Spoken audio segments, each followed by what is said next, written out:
Je vous le disais au sommaire, la lutte contre la pauvreté était au menu donc, de cette réunion à l'invitation du chef de l'État Ali Bongo Ondimba. Toute la classe politique était réunie autour donc, du chef de l'État au palais de la présidence de la République. Là-bas, il a été question donc de la présentation de la stratégie d'investissement humain au Gabon.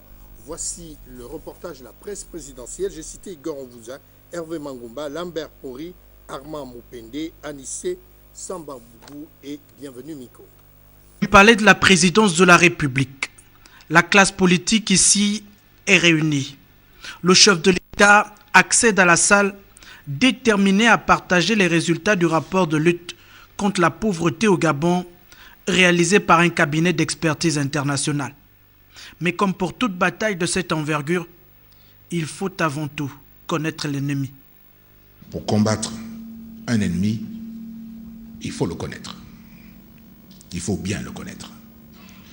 C'est pourquoi j'ai voulu savoir et connaître de manière précise non seulement l'ampleur et les différents visages de la pauvreté, mais aussi les raisons pour lesquelles les efforts budgétaires déployés à ce jour n'ont pas atteint leur objectif de réduction de la pauvreté, des inégalités et de l'exclusion de certains de nos compatriotes.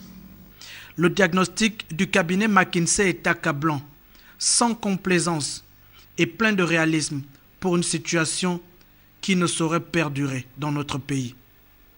Je le rappelais déjà lors de mon discours à la Nation le 31 décembre 2013, seuls 20% des 300 milliards d'inscriptions budgétaires réservées aux différentes aides sociales arrivent à destination des couches les plus défavorisées de notre population.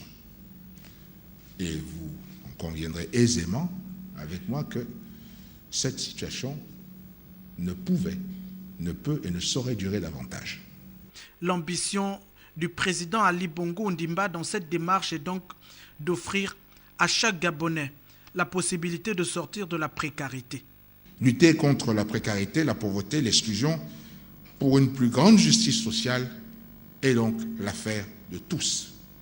C'est dans ce sens que j'ai demandé depuis 2010 que soient réformés nos systèmes de rémunération.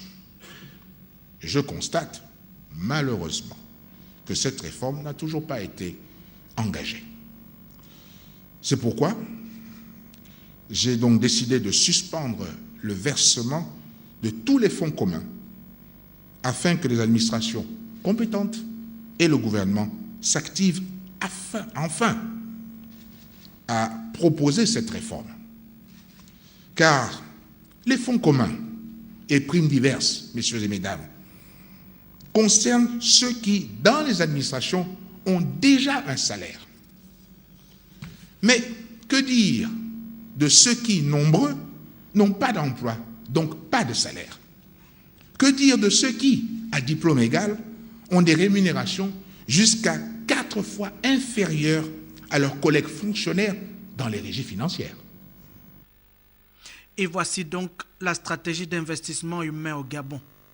La démarche prend en compte le nouveau pacte social proposé à la nation gabonaise.